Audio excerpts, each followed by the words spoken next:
श्री शिवाय नमस्तुभ्यम। दोस्तों, 21 जून 2025 योगिनी एकादशी के दिन 7 दूर्वा और एक चुटकी हल्दी से कर लेना, ये एक महाउपाय होगी। हर मनोकामना पूरी मिलेगी, सभी दोषों से मुक्ति, इतना धन आएगा कि संभाले नहीं संभलेगा। भगवान विष्णु और माता लक्ष्मी जी के आशीर्वाद से पूरे साल धन बरसता रहेगा। दोस्तों, जैसा कि आप सभी लोग जानते हैं कि 21 जून को योगिनी एकादशी पड़ रहा है, इसीलिए यह दिन बहुत ही खास है। क्योंकि देखिए दोस्तों, गुरुजी ने कहा है कि जब भी योगिनी एकादशी पड़े तो आपको सिर्फ और सिर्फ 7 दूर्वा और एक चुटकी हल्दी वाला उपाय करना चाहिए। यह उपाय इतना खास है कि अगर आपने सही मुहूर्त पर सही क्रिया अनुसार 7 दूर्वा और एक चुटकी हल्दी वाला उपाय कर लिया, जो प्राचीन काल के समय का महाउपाय है, तो मान के चलिए दोस्तों, भगवान विष्णु और माता लक्ष्मी जी के आशीर्वाद से आपके जीवन का कितना ही बड़ा दुख हो, उससे आपको मुक्ति मिल जाएगी। आपकी कोई भी मनोकामना हो, मान लीजिए आप नौकरी की तैयारी कर रहे थे, आपकी नौकरी लग जाएगी। आपका बंद पड़ा व्यापार चल पड़ेगा। जिस बीमारी से आप बहुत दिनों से परेशान थे, उस बीमारी से आपको मुक्ति मिल जाएगी। आपके जीवन में धन आना शुरू हो जाएगा। आपके जीवन में धन आने के सारे रास्ते खुल जाएंगे। और मान के चलिए दोस्तों, फिर आपको किसी भी प्रकार की परेशानी का सामना नहीं करना पड़ेगा। इसीलिए दोस्तों, इस दिन आप लोगों को इस वाले उपाय को जरूर कर लेना है। भले ही आपने पूरे साल भर इस उपाय को ना किया हो, पर अगर आपने इस योगिनी एकादशी के दिन अगर इस वाले उपाय को कर लिया, तो आपको इस उपाय को करने का वह फल मिलेगा जिसकी आपने कभी कल्पना भी नहीं करी होगी। इसीलिए आप लोग इस 7 दूर्वा और एक चुटकी हल्दी वाले उपाय को एक बार जरूर कर लेना, ताकि आप लोगों के हाथ से यह मौका ना जा सके और आपको इस उपाय को करने का फल मिल सके। दोस्तों, यह उपाय पंडित जी ने अपनी अभी की ही शिव महापुराण की कथा में बताया है, जो इस उपाय को आज हम आपको बहुत अच्छे से समझाने वाले हैं। इस वीडियो को देखने के बाद इस उपाय को समझने के लिए आपको कोई और वीडियो को देखने की जरूरत नहीं पड़ेगी। तो चलिए दोस्तों, उपाय को शुरू करते हैं।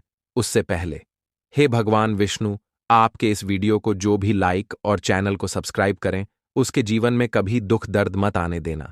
साथ ही साथ कमेंट बॉक्स में 5 बार जय श्री हरि जरूर लिखे, ताकि भगवान विष्णु और माता लक्ष्मी जी की कृपा आप सभी को प्राप्त हो सके।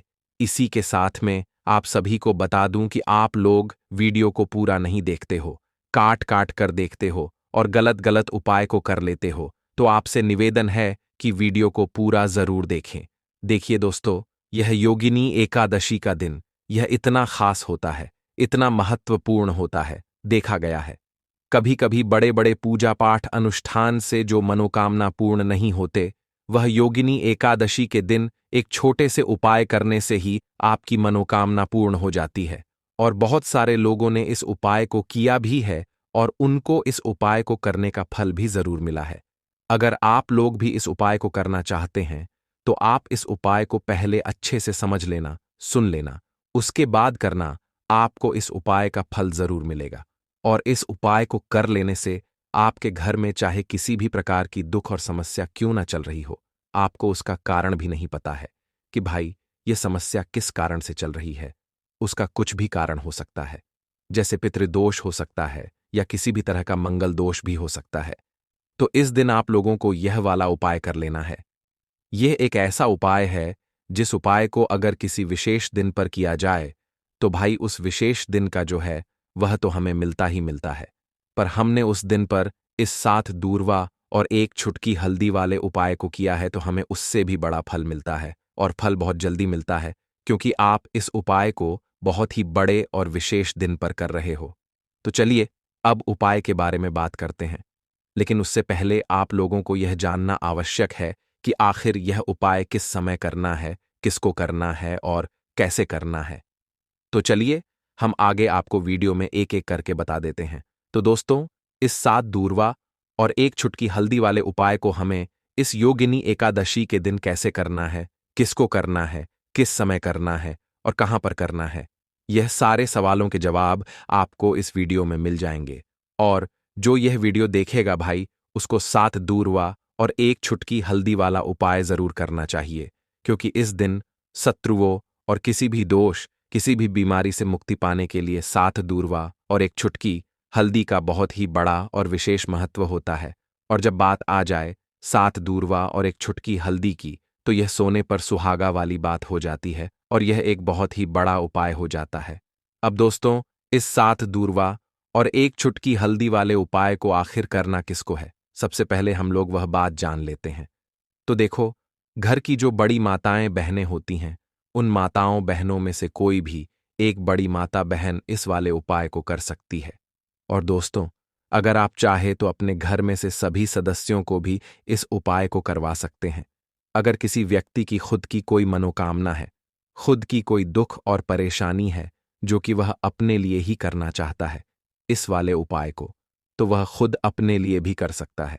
बाकी अगर कोई घर में से ऐसा है जो कि अपने पूरे घर परिवार की सुख और शांति के लिए यह वाला उपाय करना चाहता है, तो भाई वह भी कर सकता है। उसमें भी कोई दिक्कत वाली बात नहीं है। कहने का मतलब यह है कि इस उपाय को हर एक सदस्य भी कर सकता है और पूरे घर परिवार के सदस्य के लिए घर की बड़ी माताओं बहनों में से कोई एक माता बहन भी कर सकती है। माताएं बहनें अगर घर में उपस्थित ना हो या वह यह वाला उपाय ना कर पा रही हो, तो फिर घर का कोई बड़ा सदस्य भी इस 7 दूर्वा और एक चुटकी हल्दी वाले उपाय को कर सकता है, चाहे फिर वह पुरुष ही क्यों ना हो। उसमें कोई भी दिक्कत वाली बात नहीं है। अब दोस्तों, 7 दूर्वा और एक चुटकी हल्दी वाले उपाय को हमें करना कहां पर है? देखो, इस उपाय को हमें मंदिर में ही करना है। बहुत सारे लोग प्रश्न करते हैं, हर एक उपाय को करते समय क्या हम इस उपाय को घर पर या मंदिर में कर सकते हैं? देखो तो, इस वाले उपाय को आप मंदिर पर करोगे तो अच्छा रहेगा, घर में नहीं करना है इस वाले उपाय को। उसके बाद में दोस्तों, जो अगला प्रश्न निकल कर आता है वह यह आता है इस उपाय को लेकर कि आखिर इस उपाय को हमें किस समय करना है, सुबह के समय करना है कि शाम के समय करना है? तो देखो, इस वाले उपाय को आप लोग सुबह के समय भी कर सकते हो और शाम के समय प्रदोष काल में भी कर सकते हो। अब अगर आप पूछो कि भाई साहब सबसे उत्तम समय कौन सा रहेगा इस 7 दूर्वा और एक चुटकी हल्दी वाले उपाय को करने का, तो हम आपसे बस यही कहेंगे कि इस उपाय को आप शाम के समय करेंगे तो ज्यादा बेहतर होगा, क्योंकि योगिनी एकादशी का दिन है और इस दिन प्रदोष काल के बहुत महत्व होता है। बाकी अगर सुबह के समय भी करेंगे तो भी अच्छा होगा, उसमें कोई भी दिक्कत वाली बात नहीं है। तो अब दोस्तों, जो अगली सबसे बड़ी और महत्वपूर्ण बात आती है वह ये आती है कि सुबह अगर हम उपाय को करेंगे तो हमें कितने बजे से लेकर कितने बजे तक के बीच में करना है, और शाम के समय प्रदोष काल में करेंगे तो हमें कितने बजे से लेकर कितने बजे के बीच में करना है। तो देखो, सुबह जितनी जल्दी हो सके आप उपाय को करने की कोशिश करना। बाकी अगर किसी कारणवश लेट भी हो जाओ, थोड़ी देर भी हो जाए तो देखो, सुबह जितनी जल्दी हो सके आप उपाय को करने की कोशिश करना। बाकी अगर किसी कारणवश लेट भी हो जाओ, थोड़ी देर भी हो जाए, तो 10 या 11 बजे तक भी आप उपाय कर लेना, पर 12 बजे से ज्यादा देरी ना हो। ठीक है, इस बात का ध्यान रखना। उसके बाद में दोस्तों, अगर शाम के समय प्रदोष काल की बात करें, प्रदोष काल का जो समय होता है वह शाम के 6 बजे से शुरू हो जाता है। मतलब शाम के 6 बजे से लेकर 7 बजे के बीच का जो समय होता है, यह समय प्रदोष काल का समय होता है। इस उपाय को 7 बजे या 8 बजे के बीच में भी कर सकते हो। मतलब शाम के 6 बजे से रात 8 बजे के बीच में आप कभी भी इस वाले उपाय को कर सकते हो, उसमें कोई भी दिक्कत वाली बात नहीं है। परंतु 21 जून योगिनी एकादशी के दिन कोशिश करना कि समय के अंतर्गत ही कर लो। किसी कारणवश ना कर पाओ तो थोड़ा देरी से भी कर सकते हो। तो चलिए, अब हम अपने सबसे पहले उपाय की बात कर लेते हैं। तो इस उपाय को करने के लिए सुबह होने से पहले उठ जाना है। घड़ी मत देखना, जब नींद अपने आप टूट जाए वही समय ठीक होता है। सबसे पहले जमीन पर पैर रखने से पहले मन में बोलना है, आज जो करूंगा वो सिर्फ अपने भाग्य को ठीक करने के लिए करूंगा। फिर बिना किसी से बात किए सीधा रसोई में जाना है। कोई दरवाजा जोर से मत बंद करना, सब कुछ धीरे से करना है। वहां हल्दी का डिब्बा ढूंढना है।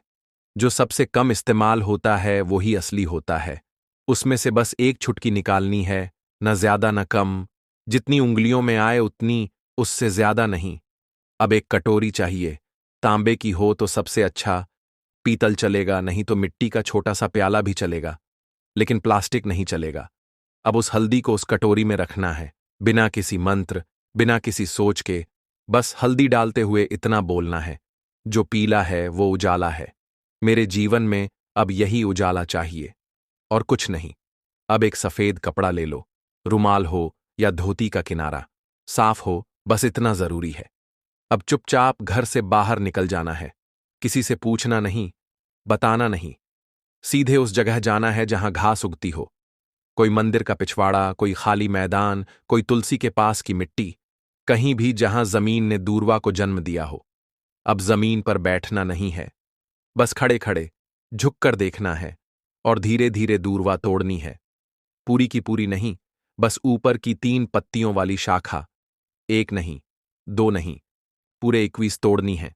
लेकिन हर बार जब तोड़ो, तब मन में एक बात बोलनी है, हे गणपति, मेरी अटकी हुई किस्मत को काट दो। हर बार यही, 21 बार। अब वो दूरवा रुमाल में लपेट लो और घर लौट आओ। अब जहां सबसे ज्यादा शांति हो वहां बैठो। मंदिर हो तो ठीक, नहीं तो दीवार का वो कोना जहां बचपन में बैठते थे, वहां बैठ जाना है। अब कटोरी को अपने सामने रख देना है, दूरवा खोलनी है, और एक एक करके सारी दूरवा उस हल्दी में डालनी है, और हर बार मन में बोलना है, जो रुकावट है वो अब नहीं रहेगी। फिर उसी कटोरी को अपने दोनों हाथों से उठाना है, आंखें बंद करनी है, और एक लंबी सांस लेकर उसे माथे से लगाना है। फिर बिना कुछ बोले, बिना कुछ मांगे, बस 5 मिनट तक मौन बैठना है। वो मौन ही सबसे बड़ी प्रार्थना है।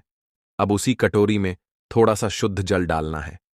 अगर गंगा जल हो तो बहुत अच्छा, नहीं है तो भी चलेगा। पानी से हल्दी और दूर्वा भीग जाए, बस उतना। अब कटोरी को सिर के ऊपर से 3 बार घुमाना है, पहले दाएं से, फिर बाएं से, फिर एक बार और दाएं से, जैसे कोई अंधेरे का घेरा काट रहा हो।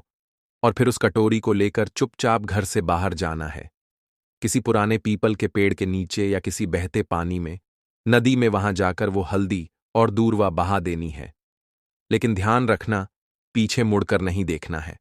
जैसे जो छोड़ आए वो अब दोबारा जिंदगी में लौटे नहीं। फिर लौट कर घर आना है, हाथ मुंह धोना है, लेकिन न कुछ खाना है न पीना है।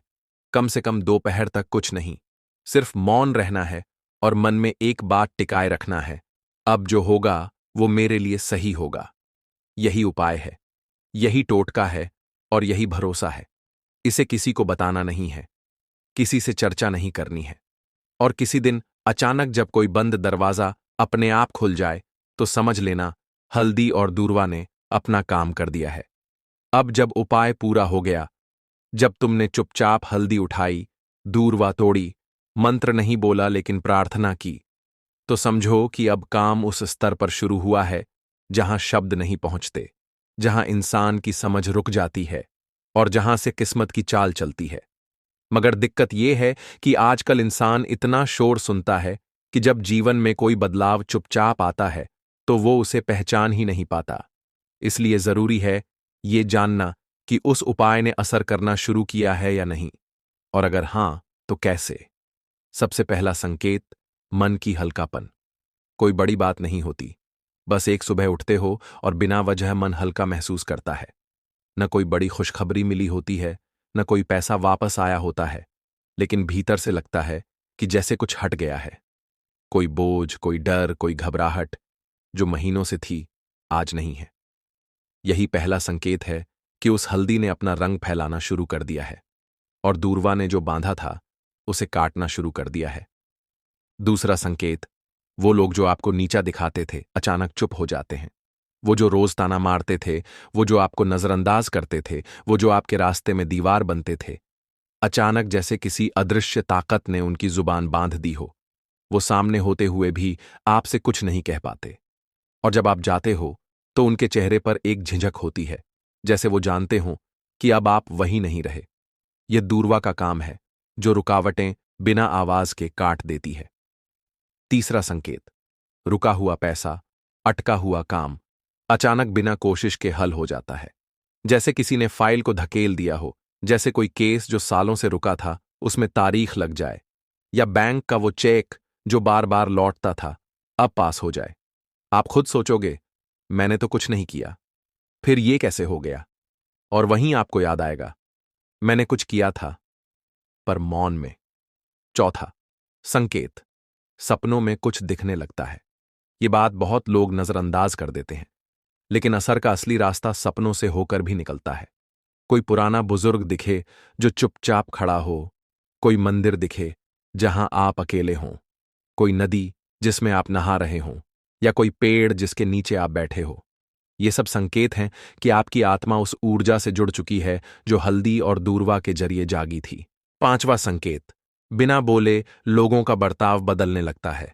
घर में जो लोग आपको तवज्जो नहीं देते थे, अचानक बात करते हुए रुकते हैं। आपकी बातों को सुना जाने लगता है। ऑफिस में जो लोग मजाक उड़ाते थे, अब सलाह पूछने आते हैं। यह वो बदलाव है जो किसी विजेता की घोषणा नहीं करता, बस हवा का रुख बदल देता है। और सबसे गहरा संकेत, आपको कोई नया रास्ता दिखता है जो पहले कभी दिखा ही नहीं था। हो सकता है कि अचानक कोई नया काम हाथ लगे, कोई पुराना हुनर याद आए, कोई दोस्त पुराना फोन करे और नई बात कहे, या फिर अंदर से कोई आवाज आए, अब ये काम बंद करो और ये शुरू करो। यही सबसे मजबूत इशारा होता है कि हल्दी और दूरवा का टोटका सिर्फ बाहर नहीं, भीतर भी असर कर रहा है। लेकिन साथ ही साथ कुछ बातें और जान लो, ये असर हर किसी पर अलग होता है। किसी के लिए यह 3 दिन में दिखता है, किसी को 21 दिन लगते हैं, किसी को महीने भर बाद कोई बड़ा मोड़ मिलता है। लेकिन शर्त एक है, तुम्हारा भरोसा डगमगाना नहीं चाहिए। जिस दिन तुमने ये सोचना छोड़ दिया कि ये तो बस घास और मसाले की बात है, उसी दिन उसका असर खत्म हो जाता है। याद रखना, जब भी हल्दी और दूरवा को साथ रखकर संकल्प लिया जाता है, तो ब्रह्मांड उसकी सुनता है, मगर वो सुनता है चुप रहकर और जवाब भी चुपचाप देता है। इसलिए देखने की कोशिश मत करना, महसूस करो। और अगर कोई ऐसा संकेत मिले जो तुम्हें चौंका दे, तो डरना मत, समझना कि जवाब आने लगा है। अब देखिए, धन को लेकर अगर आप बहुत परेशान रहते हैं, क्योंकि आपको बता दें मां, तुलसी जो है ना, ये माता लक्ष्मी का ही स्वरूप है। तो तुलसी से जुड़ा उपाय जब आप करते हैं, तो धन संपदा की कभी आपके घर में नहीं कमी होती है, आपके जीवन में कमी नहीं होती है। और साथ ही साथ धन संपदा ऐसे बढ़ती है कि उसे आप संभाल नहीं पाते हैं। मां लक्ष्मी की कृपा आपके घर पर हमेशा बरसती है। जब आप योगिनी एकादशी वाले दिन तुलसी के पौधे से जुड़ा हुआ यह उपाय कर लेते हैं, और इस बार तो योगिनी एकादशी पर आपको बता दें कि बहुत ही ज्यादा उत्तम योगों का निर्माण हो रहा है, तो इस दिन आपको बिल्कुल नहीं चूकना है, क्योंकि आपको बता दें कि इस दिन एक नहीं, पूरे 2 बहुत ही शुभ और उत्तम योग बन रहे हैं। इस दिन सिद्धि योग और सर्वात सिद्धि योग दोनों के दोनों योग बन रहे हैं, और ऐसे में यह उपाय आप कर लेते हैं, तो ऐसा समझ लीजिए आपका उपाय तुरंत सफल भी होगा और मां लक्ष्मी की कृपा आपके ऊपर बरसेगी। अब योगिनी एकादशी का दिन जो होता है, यह श्री हरि विष्णु को ही समर्पित होता है। तो आज की वीडियो में ऐसा उपाय आपको बताने वाले हैं जिससे कि आपकी मनोकामना भी पूरी होगी, धन संपदा भी आपके घर में बढ़ेगी, मां लक्ष्मी की कृपा बरसती रहेगी। बात कर लेते हैं सबसे पहले उपाय की, जो कि आपको योगिनी एकादशी के दिन जरूर करना चाहिए, क्योंकि इस उपाय को करने से आपके घर में जितनी भी नेगेटिव एनर्जी होती है, जो भी बुरी शक्तियां होती हैं, नजर दोष होती है, सारी की सारी दूर होती है। तो जो उपाय अब आपको बताने वाले हैं, यह उपाय जुड़ा हुआ है गंगा जल से। अब देखिए आपको करना क्या है।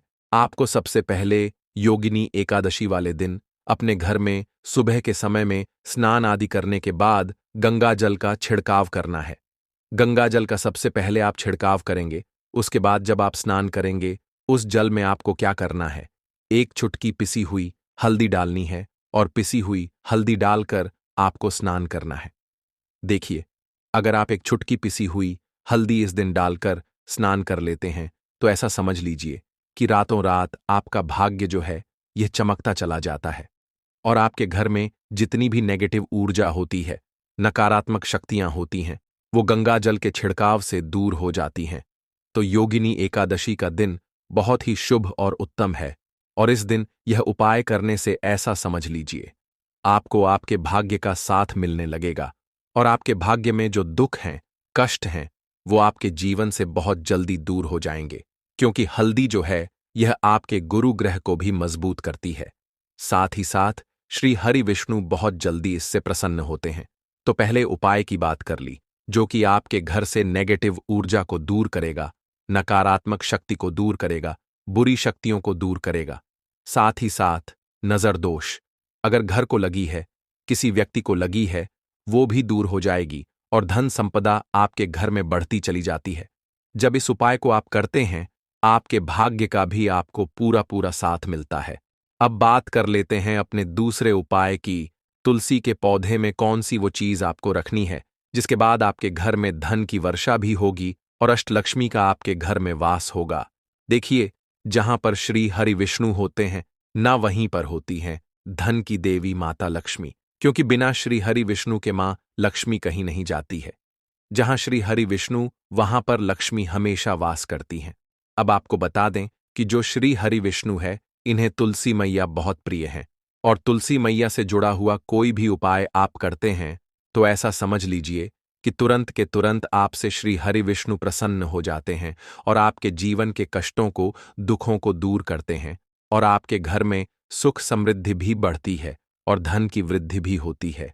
अब जो लोग बहुत ज्यादा परेशान रहते हैं कि घर में धन नहीं आता, पैसा हाथ में नहीं रुकता है, फिजूल खर्ची बहुत ज्यादा बढ़ गई है, जीवन में हमारे खर्चे पूरे नहीं हो पा रहे हैं, एक एक रुपए को लेकर परेशान है, दूसरों से पैसा उधार लेना पड़ रहा है, तो जिन लोगों के साथ ऐसी चीजें बहुत है, मतलब धन को लेकर बहुत ज्यादा समस्याएं हैं, उन्हें तो विशेषकर योगिनी एकादशी पर यह तुलसी से जुड़ा हुआ उपाय जरूर करना चाहिए, क्योंकि धन संपदा को बढ़ाने के लिए यह बहुत ही लाभदायक, बहुत ही चमत्कारी उपाय है। तो देखिए, आपको करना क्या है। आपको यहां पर एक कलावा लेना है, ठीक है ना, मौली धागा जिसे हम बोलते हैं। साथ ही साथ आपको थोड़ी सी लेनी है पिसी हुई हल्दी। अगर आपके पास साबुत हल्दी है तो आप उसे पीसकर उसका पाउडर बना लें।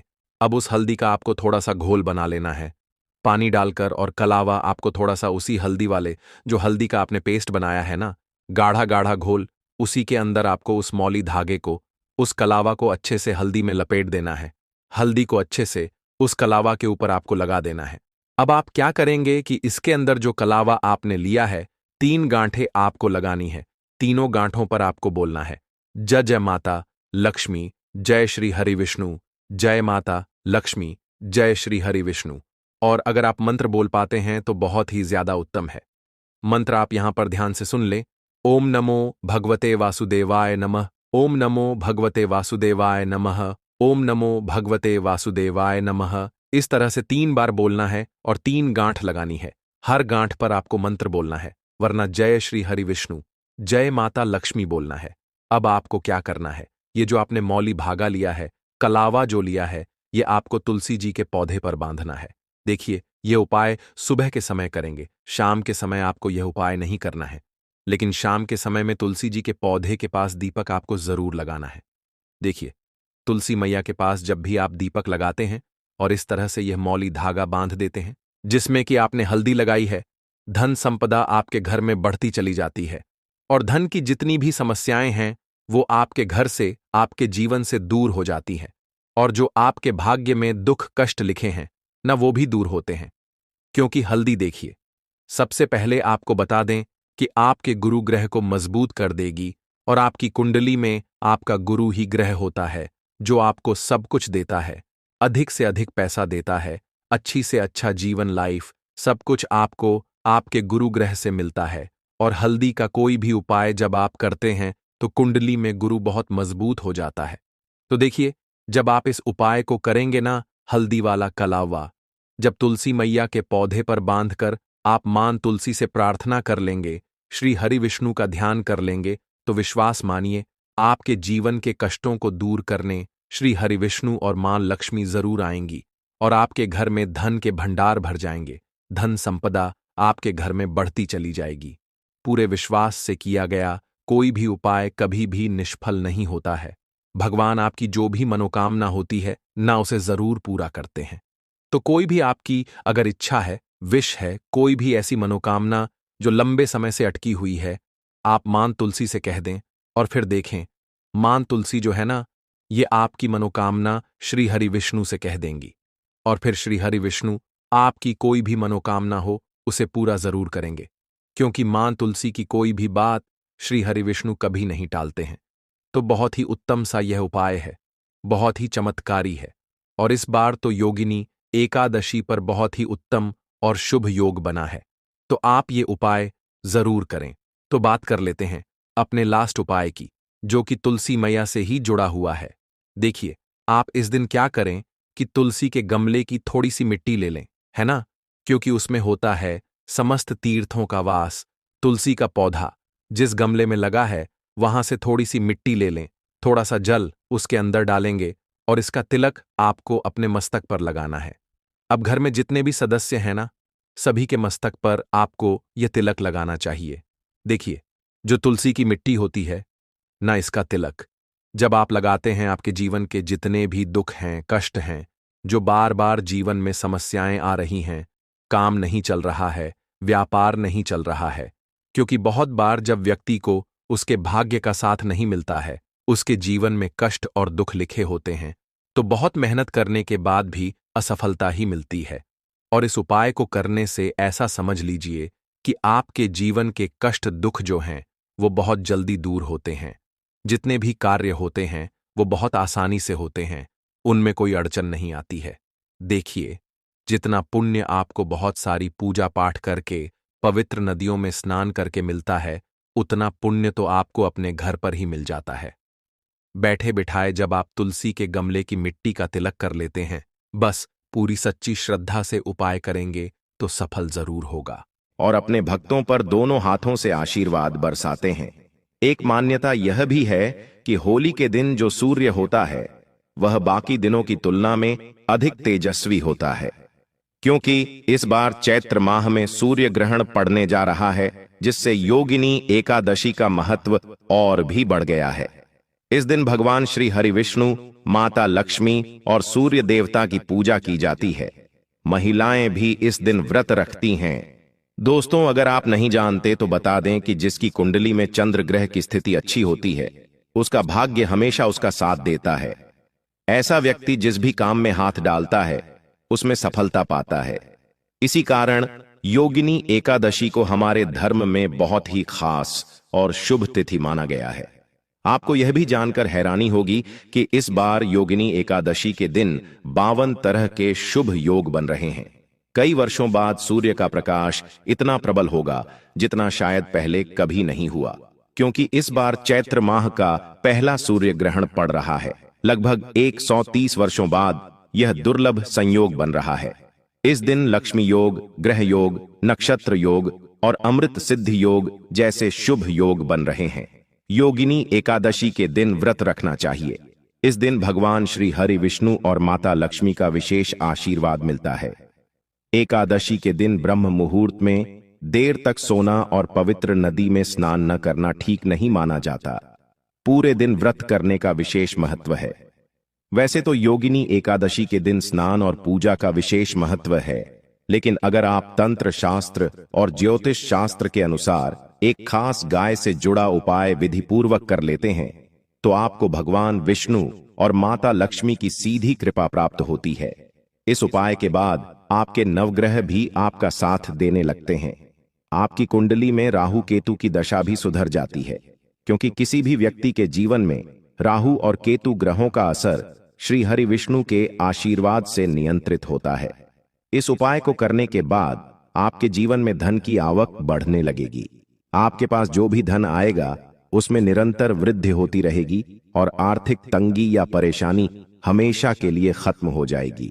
क्योंकि दोस्तों, जब भगवान श्री हरि विष्णु और माता लक्ष्मी किसी व्यक्ति पर कृपा कर देते हैं, तो उसे करोड़पति बनने से दुनिया की कोई भी ताकत रोक नहीं सकती।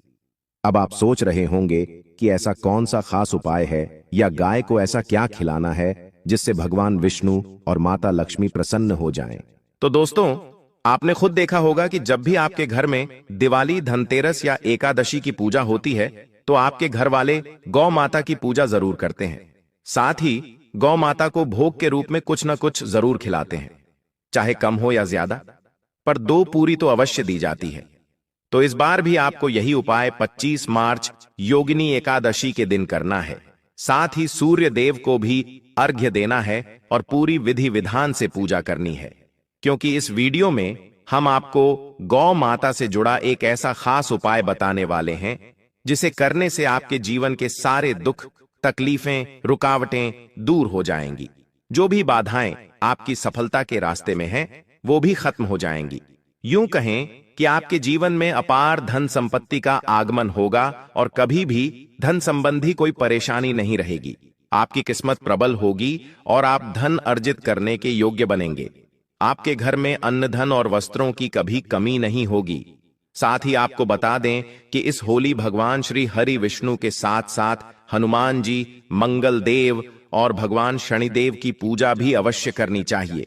यदि आप इस दिन इन सभी देवताओं का पूजन करते हैं तो आपके कुंडली के मंगल ग्रह के कारण जो भी दोष हैं वो दूर हो जाएंगे। जीवन में धन, सुख और संपत्ति की प्राप्ति होगी और आपकी सारी मनोकामनाएं पूरी होंगी। दोस्तों, आपको हम यह भी बताना चाहते हैं कि ऐसी उपयोगी और अनमोल जानकारी हम पैसों में भी बेच सकते थे, लेकिन हमारा चैनल ज्ञानवर्धक टेल्स जनहित, जन कल्याण और जनसेवा के उद्देश्य से काम करता है। इसलिए हम यह सारी जानकारी आपको मुफ्त में देते हैं। इसी वजह से आपसे अनुरोध है कि इस वीडियो को जरूर लाइक करें। और एक और बात, कृपया अपनी राशि कमेंट बॉक्स में जरूर लिखें ताकि हम आपकी राशि के अनुसार भी कुछ ऐसे विशेष उपाय बता सकें जो आपके लिए लाभकारी साबित हों। आप चाहे तो अपना नाम भी कमेंट कर सकते हैं। साथ ही कमेंट में जय गौ माता अवश्य लिखें। दोस्तों, साथ ही नए साल में एकादशी पर आपको एक खास उपाय जरूर करना चाहिए, लेकिन गाय से जुड़ा उपाय बताने से पहले एक और आसान और असरदार उपाय जान लीजिए। इस उपाय को जरूर अपनाएं और इस वीडियो को लाइक करना न भूलें। आपको करना बस इतना है कि शाम के समय आंवले के पेड़ के नीचे जाकर आटे से बना चौमुखी दीपक तैयार करें। इस दीपक में 4 बाती लगाएं और उसमें सरसों का तेल डालें। फिर लाल कलावे की बाती का इस्तेमाल करते हुए दीपक को जलाएं। चारों दिशाओं में दीपक की बाती होनी चाहिए जिससे इसका असर चारों ओर फैले। दीपक के बीच में 2 साबुत लौंग भी डाल दें। इसके बाद मन में अपनी इच्छा बोलें और वहां से बिना पीछे देखे लौट आएं। ये उपाय आपके जीवन में चमत्कारी बदलाव ला सकता है। अगर आपने अभी तक हमारे चैनल ज्ञानवर्धक टेल्स को सब्सक्राइब नहीं किया है तो जरूर करें ताकि आपको आगे भी इसी तरह की ज्ञानवर्धक जानकारी मिलती रहे। दोस्तों, अब बात करते हैं गाय से जुड़े ऐसे चमत्कारी उपायों की जो योगिनी एकादशी के दिन करने से व्यक्ति के जीवन के सारे दुख, संकट और परेशानी दूर हो जाते हैं।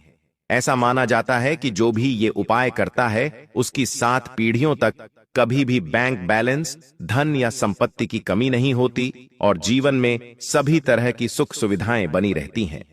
तो दोस्तों, योगिनी एकादशी के पावन दिन भगवान श्री हरि विष्णु और माता लक्ष्मी की पूरी श्रद्धा से पूजा करनी है। साथ ही गौ माता की भी पूजा अवश्य करनी चाहिए। जो भोग इस एकादशी की पूजा के लिए आपने बनाया है उसमें से 2 पूरी लेकर गौ माता को खिलाना न भूलें। ध्यान रखें पूरी सूखी न हो।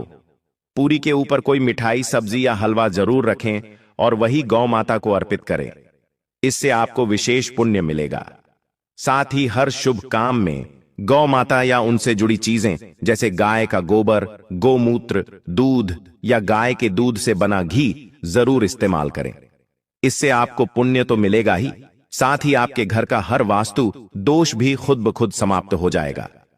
सनातन धर्म में ऐसा विश्वास है कि पंचगव्य के बिना कोई भी पूजा पाठ या हवन पूरा नहीं होता। अगर संभव हो तो महीने में कम से कम एक बार पूरे परिवार के साथ गौशाला जाएं और गायों को हरा चारा जरूर खिलाएं। ऐसा करने से आपके जीवन की सभी बाधाएं दूर होंगी। गर्मियों में गौ माता को पानी पिलाएं और सर्दियों में गुड़ खिलाएं। इससे भी घर की नकारात्मकता दूर होती है। दोस्तों, आपका अपना चैनल ज्ञानवर्धक टेल्स हमेशा आपको सही जानकारी देता है, कभी भी कोई गलत या भ्रामक बात नहीं बताएगा। इसलिए हमारे बताए उपायों पर विश्वास रखें और इनका पालन करके अपने जीवन को खुशहाल बनाएं। ध्यान रखें कि योगिनी एकादशी के दिन गौ माता को हरा चारा जरूर खिलाना चाहिए। गर्मियों में गाय को हरा चारा या गोदना खिलाना बहुत शुभ माना जाता है। हमारे शास्त्रों में गौ माता को अनेक देवी देवताओं का निवास स्थान बताया गया है। गाय से जुड़े कई शुभ और अशुभ संकेत भी बताए गए हैं। जैसे अगर दूध दुहते समय गाय अचानक लात मार दे और सारा दूध गिर जाए तो इसे अशुभ संकेत माना जाता है। लेकिन अगर कोई यात्रा पर निकल रहा हो और सामने गौ माता अपने बछड़े को दूध पिलाती दिख जाए तो यह बहुत शुभ होता है। इसका अर्थ है कि आपकी यात्रा सफल होगी और जिस काम के लिए जा रहे हैं उसमें सफलता अवश्य मिलेगी। यात्रा पर निकलते समय अगर गाय की आवाज सुनाई दे या रात में गाय रंभाए तो यह भी शुभ संकेत माने जाते हैं। लेकिन दोस्तों, गाय के साथ हमेशा अच्छा व्यवहार करना चाहिए। भूलकर भी कोई ऐसा काम न करें जिससे गौ माता को दुख पहुंचे। आजकल जब गाय दूध देना बंद कर देती है तो कुछ लोग उसे बेसहारा छोड़ देते हैं, सड़कों पर भटकने के लिए। कोई डंडे मारता है तो कोई पानी डाल देता है। कई बार तो बीमार होकर बेचारी गाय तड़प तड़प कर मर जाती है। यह बहुत गलत है। शास्त्रों में साफ कहा गया है कि गाय को कभी भी मारना पीटना नहीं चाहिए। गाय को माता का दर्जा दिया गया है। जो व्यक्ति गाय को मारता या पीटता है उसे ऐसा पाप लगता है जैसे अपनी सगी मां को पीटा हो। ऐसे लोग मृत्यु के बाद नरक में भयंकर दुख भोगते हैं और अगले जन्म में उन्हें पशु योनि में जन्म लेना पड़ता है। एक बार गौतम मुनि से भी गलती से गाय को डंडा लग गया था जिससे गाय की मृत्यु हो गई। इस पाप से मुक्त होने के लिए उन्हें वर्षों तक कठोर तपस्या करनी पड़ी थी। इसी तरह योगिनी एकादशी के दिन भगवान श्री कृष्ण ने भी बैल रूपी वृद्ध आश्रम का वध कर दिया था। इस पाप से मुक्त होने के लिए उन्हें सारे तीर्थों को एक कुंड में बुलाना पड़ा और वहां स्नान करने के बाद ही वे पाप मुक्त हुए। इसलिए गौ माता के साथ कभी भी बुरा व्यवहार नहीं करना चाहिए। अगर कोई गाय को पानी पीते समय भगाता है तो वह भी पाप का भागी बनता है। शास्त्रों के अनुसार ऐसा करने वाले को अगले जन्म में भी दर दर भटकना पड़ता है। वहीं जो लोग थकी या आराम कर रही गाय को परेशान करते हैं उन्हें भी पाप लगता है। ऐसे पाप से बचने के लिए मनुष्य को सच्चे मन से प्रायश्चित करना पड़ता है। जो लोग गाय की सेवा करते हैं, उन्हें अच्छा भोजन खिलाते हैं, उनकी देखभाल करते हैं, उनके लिए गौशाला बनवाते हैं, उनके जीवन की सारी मनोकामनाएं पूरी होती हैं। ऐसे लोग सुखी, समृद्ध और धनवान होते हैं और अगले जन्म में भी अच्छे स्थान पर जन्म लेते हैं। गाय के बछड़े के लिए जो दूध छोड़ा जाता है वही मनुष्य को लेना चाहिए। लेकिन कुछ लोग एक बार गाय को दूहने के बाद बछड़े के लिए जो दूध छोड़ा गया होता है उसे भी दूह लेते हैं। ऐसा करना शास्त्रों के अनुसार घोर पाप माना गया है। ऐसा दूध दूहने वाला और उसका सेवन करने वाला पाप का भागी बनता है। दोस्तों, साथ ही शास्त्रों में यह भी कहा गया है कि गौवंश यानी गाय और बैल की पीठ पर कभी नहीं बैठना चाहिए।